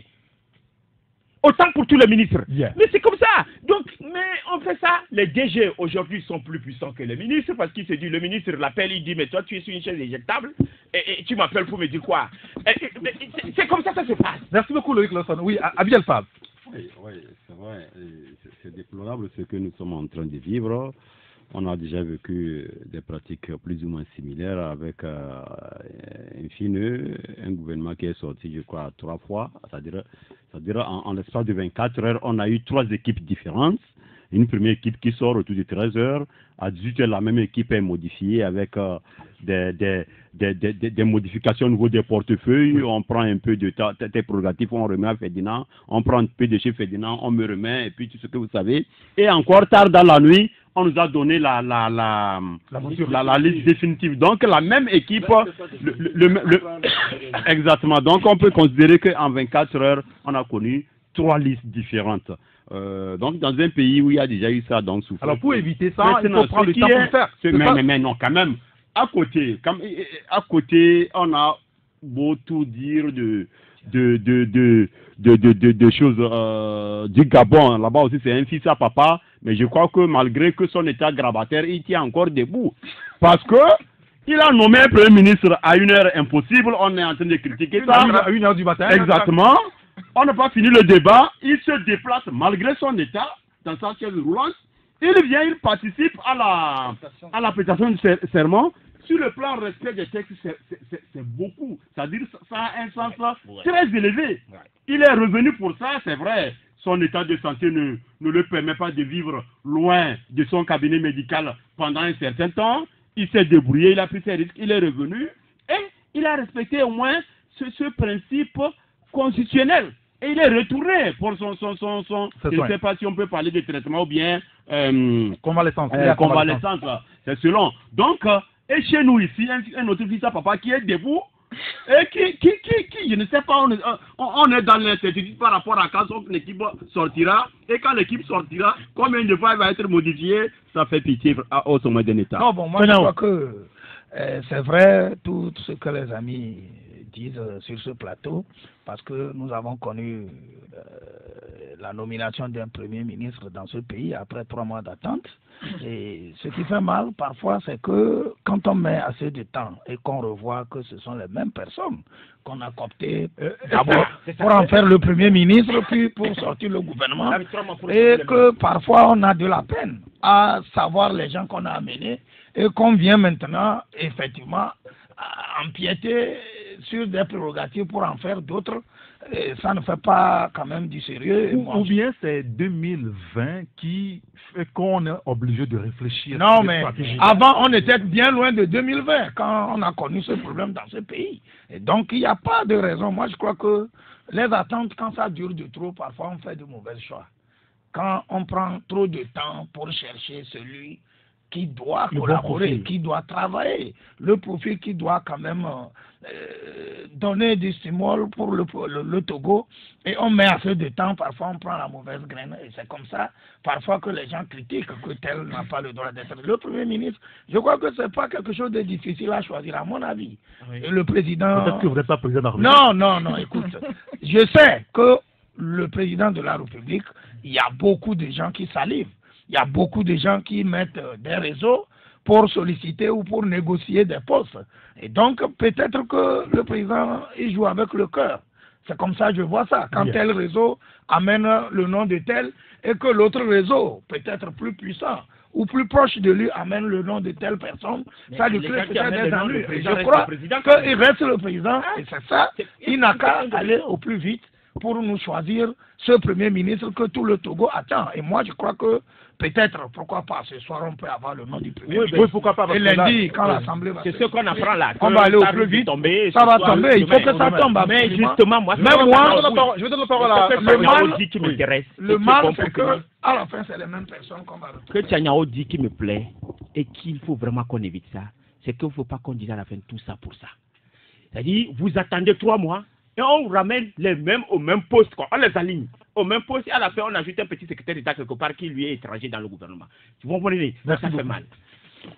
Si on recherche dans Google et on ne trouve rien, on fait avec ce qu'on a sous la main. Bon, juste pour blaguer. Mais je voulais dire que cette fois-ci, même, peut-être qu'il faut dire que c'est encore aller un peu plus vite avec la démission. Parce que vous savez, sous Aoumé, lui aussi, il avait mis du temps pour démissionner. Et je crois qu'il y avait eu un souci. Lui, il attendait que le chef de l'État lui dise viens démissionner. Alors que apparemment le chef de l'État, lui, se disait qu'il lui revient normalement, même quand on finit de proclamer c'est-à-dire la Cour constitutionnelle confirme les législatives, la démission vient dans les minutes qui suivent. Et au même moment, avant même d'aller dans les législatives, aujourd'hui vous allez voir que normalement, ce dont parlait tout à l'heure Loïc, tous les partis politiques doivent avoir leur cabinet fantôme. C'est-à-dire, par exemple, si je sais que j'irai à la présidentielle de 2020, j'ai un parti politique, je me dis si je gagne, voilà tel qui sera ici ou là. Et donc, quand tout de suite, tel gagne, on sait même déjà dans la pratique qui, à 90%, à 90% peut être son chef du gouvernement. Mais effectivement, nous ne sommes pas habitués à cela, surtout sous Faure Gnassingbé où c'est un véritable suspense, aussi bien dans la nomination des membres du gouvernement, même pratiquement à tous les postes. Et où aujourd'hui il y a parfois des intérimaires et tout cela et autres. Et moi je crois que véritablement le problème se situe au niveau des prétendants. C'est vrai qu'il est le chef de l'État, le dernier mot lui revient. Il faut qu'il tape du poing sur la table pour décider. Mais on a l'impression que les réseaux s'affrontent beaucoup. Ça, c'est une réalité également. Mais pourquoi est-ce que les réseaux tout le monde de s'affronter tout le temps? Parce que là, c'est... Oui, bien évidemment. Il y a des gens qui sont déjà dedans, qui veulent s'accrocher. Il y a d'autres qui veulent également faire leur entrée et tout cela. Tout ça, là, il faut à un moment donné... Et vous allez voir, quand vous prenez des premiers ministres comme la Mali, vous allez vous rendre compte que ça a été un premier ministre à défaut. C'est-à-dire que c'est comme les gens s'affrontaient essaie, et puis finalement on prend quelqu'un qui n'a même pas pensé à ça, et autres. Et donc, je crois que cette situation, effectivement, ça a un véritable impact sur l'administration. Quand on parle de la gestion des affaires courantes, actuellement, tous les ministres sont dans l'expectative. Rien ne bouge. Chacun se demande est-ce que je serai là, est-ce que je vais partir et tout cela. Et généralement, quand c'est comme ça, même ça bloque certaines activités parce que le bonhomme est dans une situation où, bon, il est obligé de raser les murs. Certains ne vont même pas au ministère. Il se cache un peu en attendant de voir s'il reviendra ou pas. Et donc, moi, je crois qu'au finish, peut-être à l'avenir, on dit très souvent, ce sont les traditions, les coutumes qui finissent par devenir des lois. Il faudrait peut-être à l'avenir, avec les réformes, penser à peut-être mettre une pression au chef de l'État pour dire, une fois la démission du Premier ministre, vous avez tel délai pour nommer vous avez tel délai pour former votre gouvernement. Parce que ça aussi, il n'y a pas une disposition qui le dit, mais la pratique aurait souhaité que ça aille beaucoup plus vite parce que ça a un impact. Merci beaucoup. Alors, aujourd'hui, il y a des noms qui sont quand même cités, hein. Telle la marche vers la primature. Il y a Flambeau qui a titré sur Madame Victoire Tomega Dogbe. Il y a d'autres noms qui sont avancés par des journaux comme la Nouvelle Tribune qui parlent même de c'est nous. C'est pas exclure. C'est mon dit, excusez-moi, c'est mon dit qu'il faut pas. Oui, il veut aussi peut-être. Il semble qu'il veut que vous aussi vous voulez. Qui t'a dit que je veux pas? Moi-même je veux. Si on m'appelle, on me consulte, je prends. Ça dit été. Non, moi je pense que on va reconduire le même mangeur et ça c'est pas un problème. Vous savez, quand vous écoutez tous les confrères qui sont intervenus avant moi, la seule conclusion que vous tirez c'est que la République est à terre. C'est qu'on n'a aucun respect des principes républicains. On ne nomme pas un gouvernement un peu plus tôt, on ne peut pas dire que la République est à terre. On n'a aucun respect. Écoutez, nous sommes rentrés dans la nouvelle année sans avoir les vœux du premier responsable du pays. Même les gens qui sont grabataires dans leur pays ont passé les vœux, même si c'est en 3 minutes à leurs citoyens. C'est une marque de respect aux citoyens. Des gens qui paient les impôts et qui nourrissent le gouvernement. On ne leur envoie même pas un bonjour pour leur dire on vous souhaite la bonne année. Ça, c'est aussi le Togo, ça. Et puis après, on annule les vœux, et puis bon, déjà que le gouvernement est en fonction, il est inefficace. Hein, le gouvernement était déjà en fonction, il était inefficace, tout le monde le disait.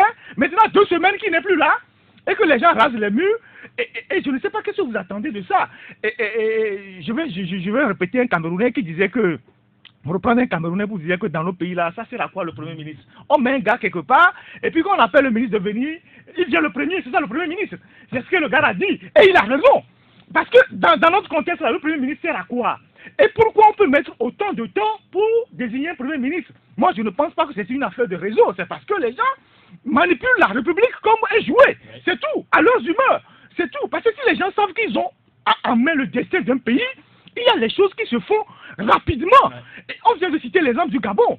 Que ce monsieur, on l'aime ou on ne l'aime pas, au moins, sur son lit de malade, il s'est déplacé parce qu'il sait qu'il y a des délais, il y a des principes qu'il faut respecter. Chez nous, il n'y a rien. Et donc, voilà la responsabilité du Parlement, on vient de le dire, des organisations de la société civile, des journalistes que nous sommes, et de toute la société pour interpeller les gouvernants en disant vous devez au moins un minimum de respect aux citoyens que nous sommes, parce que c'est nous qui faisons la République. Vous n'êtes que des mandataires pour gérer le pays. Et donc, moi, je pense que, au bout du compte, là, on ne nous sortira rien de nouveau.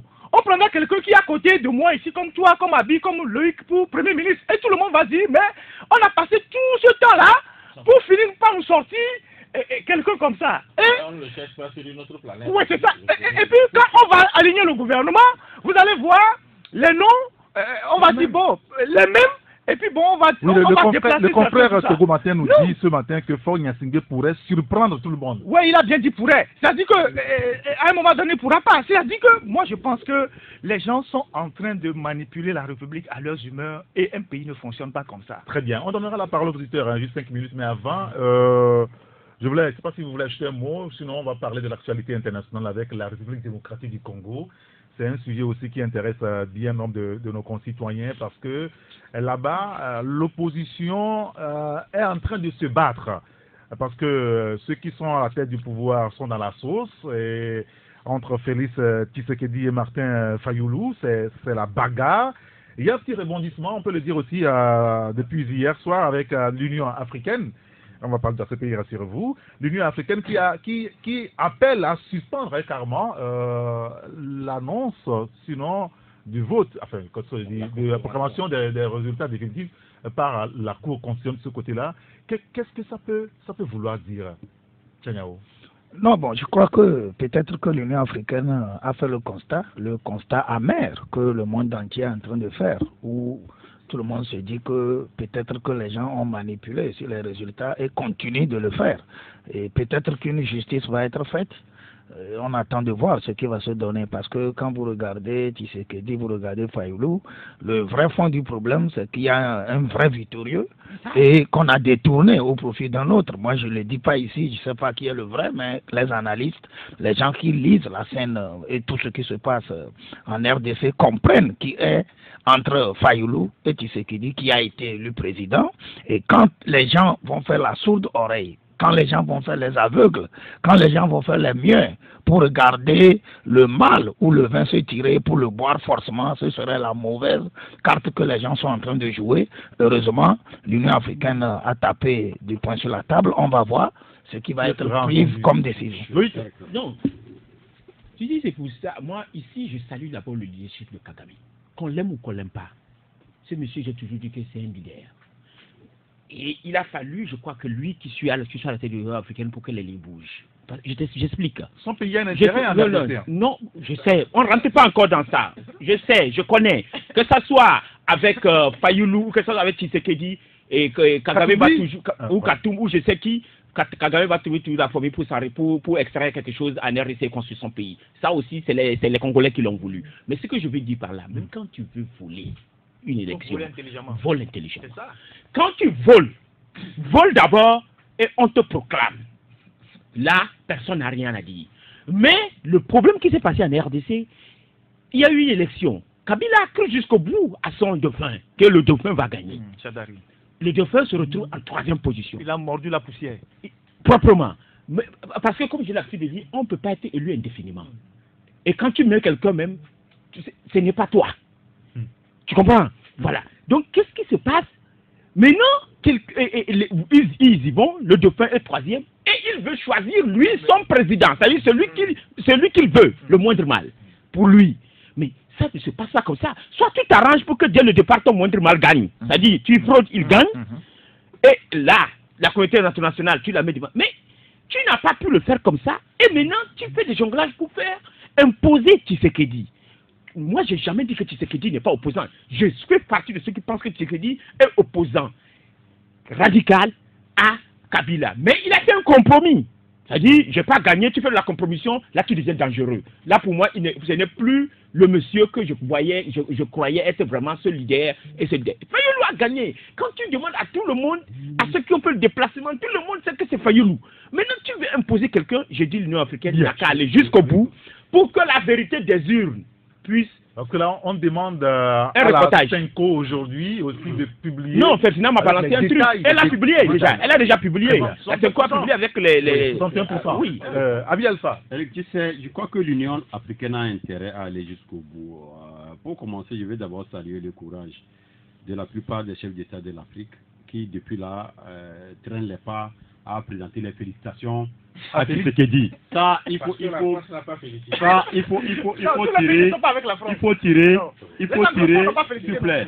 tirer un coup de chapeau à ce comportement d'abord. Secondo, faire savoir à l'Union africaine qui a déjà fait un bon pas que si elle ne fait pas un effort pour sauver son image, elle a déjà des quartiers, des maillons qui tombent déjà. Il y a déjà la CEDEAO qui est tombée en déconfiture dans l'affaire du Togo. Elle, au moins, elle a intérêt à sauver son image. Donc, en cela, moi, je pense que on est voilà une république aussi riche comme ça. D'abord, il faut que les gens comprennent que la RDC, c'est pas le Togo où on est arrivé à appauvrir tout le monde. Il y a des puissants là-bas, il y a des gens qui ont de l'argent. Là-bas, en mine de rien, tout peut arriver. Secondo, voilà un qui s'est dit. D'abord, le deal a commencé depuis le jour où il a trahi l'accord dans l'avion. La lucha, oui. Donc, depuis ce moment-là, tu sens que quelque chose se prépare derrière. Jusqu'à ce que finalement, on se retrouve au moment où le fils à papa estime que c'est lui le moindre mal, il faut le prendre. Sauf qu'il s'est mal pris. Ce comportement ressemble au résultat que le géant Memeng avait publié en 98. Tout est fini et on change la physionomie au résultat. Alors qu'on aurait pu organiser la fraude depuis la base. Donc moi je pense ici que les institutions, les grandes organisations qui ont la bouche, que ce soit le collège des évêques, que ce soit l'Union européenne, tout ce que vous savez, mais par rapport aux Européens, on peut dire que c'est parce qu'ils défendent des intérêts, mais les Africains, l'Union africaine, l'organisation des chefs d'État de l'Afrique centrale et les voisins qui fassent un effort pour qu'au moins une aussi vilaine jurisprudence ne vienne pas entacher. Merci beaucoup, Abialfa. Tout un continent. Fabrice, c'est le suivant, la parole à Ferdinand, et on parle de la CPI. Non, ben, tout ce qui se passe en RDC me rappelle un peu cette pièce de théâtre d'Aimé Césaire, écrite dans les années, je crois, 1966, Une saison au Congo, où ça met un peu en évidence la mort de Patrice Lumumba, les soutiens occidentaux et tout cela et autres. Pauvre Congo, la RDC est un pays maudit. Et ça, sa malédiction vient de ses richesses. C'est un pays qui est là, qui a du mal à s'organiser. Et puis bon, tous ses voisins, tout le monde vient puiser, s'en va. Et tous ceux qui viennent... Donc il faut entretenir le chaos. Tous ceux qui viennent puiser, aujourd'hui, si le Congo se stabilise, ça ne les arrange pas. Et donc cette histoire d'élection-là, c'est moi, je ne vais même pas me prononcer sur la question de qu'est-ce qui s'est passé dans les urnes. Parce que quand on me parle de Fayoulou, c'est possible qu'il ait gagné, et par rapport à ce que dit la Senko. Mais seulement tous ceux qui professent sa victoire, oui, il a gagné dans les urnes. Mais quand on veut me brandir, par exemple, une Senko pour dire qu'elle est crédible, alors qu'il y a le Vatican derrière, que les catholiques m'excusent, ce n'est pas une question de religion, mais alors qu'il y a le Vatican derrière, il y a les occidentaux également derrière. Vous savez, quand à un moment donné vous avez raison et quelqu'un de peu crédible vous apporte son soutien, ça pose problème. Et aujourd'hui, le mal de Fayoulou, c'est l'intervention précipitée de la France, puisqu'il y avait des gens aussi qui se disent, mais à un moment donné, quand la France a réagi tout de suite, les gens se sont demandé, mais lui, de quoi il se mêle de sitôt? Et on lui a tapé les mains sur les doigts, il a retiré sa main, et maintenant, on met l'Union. On sait comment on a mis, on met parfois les organisations sous-régionales, c'est-à-dire que les Occidentaux se cachent derrière nos organisations, que ce soit parfois la CEDEAO ou l'Union africaine, pour faire le boulot à la place des gens. On sait comment on les dresse. On les dresse et autres. Aujourd'hui, on me dit oui, on n'a pas encore félicité. Moi, je ne veux même pas sur la question des élections, mais je dis l'enjeu au niveau du Congo, c'est que les gens, et aujourd'hui les Congolais le savent. Ils savent que certains ont envie que leur pays soit toujours, comme l'a dit Abitou, les gens ont pris des portions, ils n'ont même pas, et ils se font de l'argent là-bas, il y a des minerais un peu partout. Et aujourd'hui, vous avez vu, donnez-moi une jurisprudence où l'Union africaine, elle a fait un boulot qu'on salue aujourd'hui comme cela. C'est des interrogations, c'est des positions qui peuvent nous amener à nous interroger. Parce qu'au finish, quand on me dit, bon, Paul Kagame, oui, ça fait partie des pays qui puissent beaucoup en RDC. Les rébellions sont venues de là et autres. Donc aujourd'hui, moi je crois qu'on me parle de compromis. Oui, il y a eu un compromis. Mais on a vu des leaders politiques qui ont fait des compromis pour être simple Premier ministre.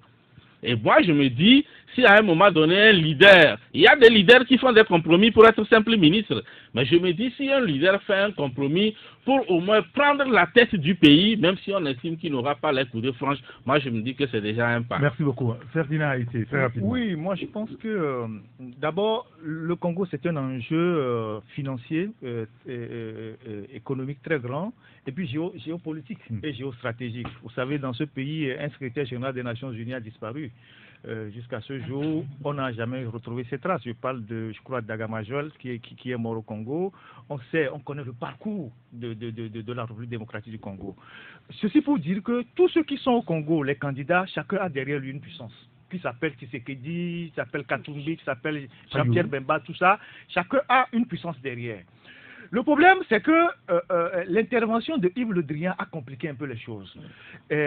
Il aurait pu se taire que les choses auraient pu se passer autrement. Parce qu'il a braqué les pseudo-panafricanistes contre la France. En réalité, il ne fallait pas regarder celui qui dénonce le voleur. Il faut regarder le voleur.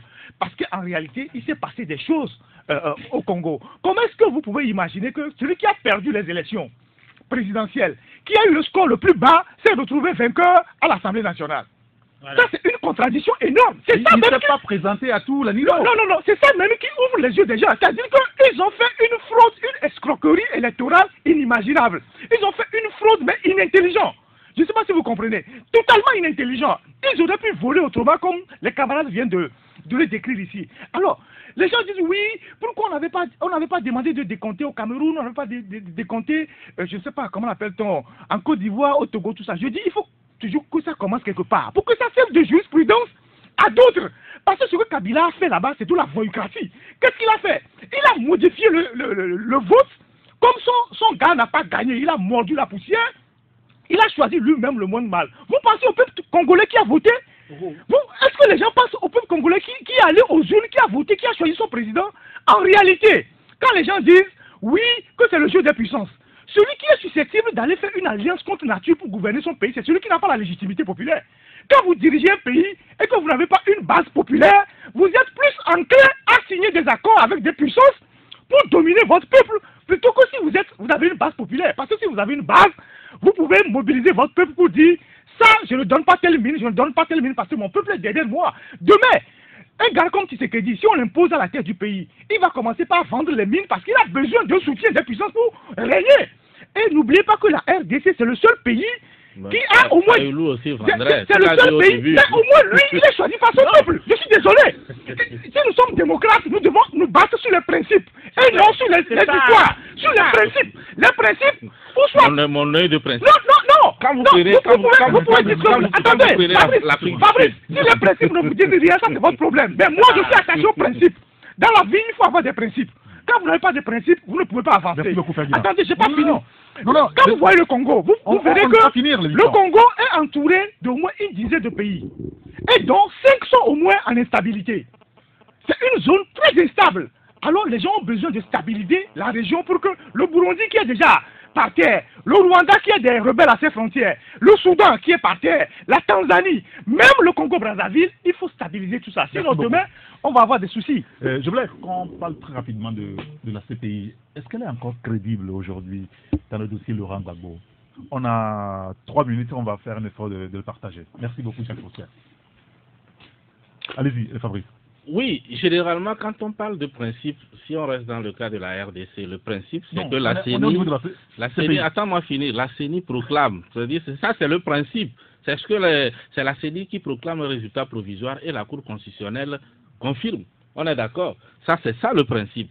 Maintenant, pour le reste, c'est pas la CENCO, la loi au Congo ne dit pas que c'est la CENCO. Non, personne n'a dit ça. Donc, quand on parle de principe, il faut savoir à quel niveau relever les choses. Maintenant, en ce qui concerne la CPI, oui, la CPI... Elle est encore crédible? Oui, elle reste crédible dans la mesure où, jusqu'aujourd'hui, bon, on se plaint très souvent que c'est les Africains qui se retrouvent à ce niveau. Moi, je dis oui. Bon, si on ne met pas sur pied, vous savez, à un moment donné, les chefs d'État ont plaidé pour une cour africaine où on pouvait juger de ces genres de crimes. Bon, on se demande si les gens auraient les coups de franche et par rapport à tout cela. Maintenant, au niveau de la CI, oui, dans le cas de la Côte d'Ivoire exactement, on peut se dire que la justice a été rendue d'une manière impartiale, c'est-à-dire que c'est les gens d'un seul camp qui se sont retrouvés au niveau de la CPI et ça a été dénoncé. Et il aurait fallu peut-être que on ne peut pas dire aujourd'hui que tous ces gens-là qui sont morts en Côte d'Ivoire, c'est seulement Blé Goudé et le président Gbagbo qui sont à l'origine. Mais on ne peut pas non plus me dire que ces gens-là, Gbagbo a défendu son pouvoir en ayant les mains propres sans être entaché de sang. Ça aussi, on ne peut pas me convaincre de ça. Maintenant, il aurait fallu que la justice soit vraiment juste pour qu'on retrouve des seigneurs de la guerre en Côte d'Ivoire comme les gens comme Soro, puisque c'est lui il est le premier à prendre les armes. Et l'autre, en se défendant, ne va pas se défendre les mains nues, contrairement à ce qu'on nous dit. Donc, quelque part, chacun a eu à commettre un crime au niveau de la Côte d'Ivoire. Et aujourd'hui, la crédibilité de la CPI, c'est de se rendre compte qu'il y a certaines influences et même le rebondissement, ou du moins le coup de théâtre par rapport à la libération de Gbagbo. J'ai bien peur que ça ne dure dans le temps et finalement... Il reste, oui. Allez-y, Loïc, d'abord. Non, bon. Hein, oui, c'est des tranchées pour être. Maintenant, je ne sais pas. Est-ce que je ne sais pas les juristes vont nous dire ça après, bon, puisque quelqu'un qui a quitté et qu'on garde encore, je ne sais pas ce que ça veut dire. C'est complexe cette histoire de voilà, c'est assez complexe, c'est assez compliqué. Mais moi, je dis, c'est une cour crédible, sincèrement.